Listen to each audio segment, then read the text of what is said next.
ലോകമെമ്പാടുമുള്ള വൃക്ക രോഗങ്ങളുടെ പ്രധാന കാരണങ്ങളിലൊന്ന് പ്രമേഹമാണെന്ന് മുന്നറിയിപ്പ് നൽകി ആരോഗ്യ വിദഗ്ധർ. എന്നാൽ പലപ്പോഴും വൃക്കകൾക്ക് തകരാർ സംഭവിക്കുന്നത് രോഗികൾ തിരിച്ചറിയാറില്ല എന്നതാണ് സത്യം. രോഗം സങ്കീർണമാകുമ്പോൾ മാത്രമാണ് പലരും ലക്ഷണങ്ങൾ ശ്രദ്ധിച്ചു തുടങ്ങുന്നത്.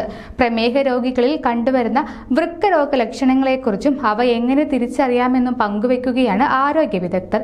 ശരീരത്തിലെ വീക്കം, മൂത്രത്തിലെ മാറ്റങ്ങൾ, രക്തസമ്മർദ്ദം ഉയരുന്നത്, വിശപ്പില്ലായ്മ, ചർമ്മത്തിലെ മാറ്റങ്ങൾ, ഉറക്കമില്ലായ്മ, രാവിലെ എഴുന്നേൽക്കുമ്പോൾ ഉണ്ടാകുന്ന ഓക്കാനം എന്നിവ വൃക്കകളുടെ പ്രവർത്തനം കുറയുന്നതിന്റെ ലക്ഷണമാണെന്നാണ് ആരോഗ്യ വിദഗ്ധർ പറയുന്നത്.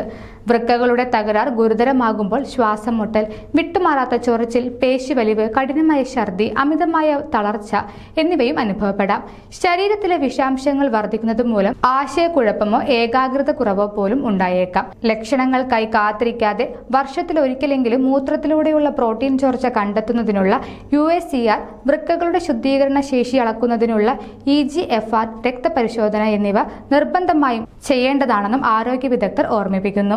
രക്തത്തിലെ പഞ്ചസാരയുടെ അളവ് കർശനമായി നിയന്ത്രിക്കുക, രക്തസമ്മർദ്ദം ക്രമീകരിക്കുക, കൃത്യസമയത്തുള്ള ചികിത്സ എന്നിവയിലൂടെ വൃക്കകളുടെ ആരോഗ്യം മെച്ചപ്പെടുത്താമെന്നും രോഗം തടയാൻ സാധിക്കുമെന്നുമാണ് ആരോഗ്യ വിദഗ്ധർ നിർദ്ദേശിക്കുന്നത്. കൂടുതൽ ആരോഗ്യ വാർത്തകൾക്കായി ഡോക്ടർ ലൈവ് TV സബ്സ്ക്രൈബ് ചെയ്യുക. Stay healthy.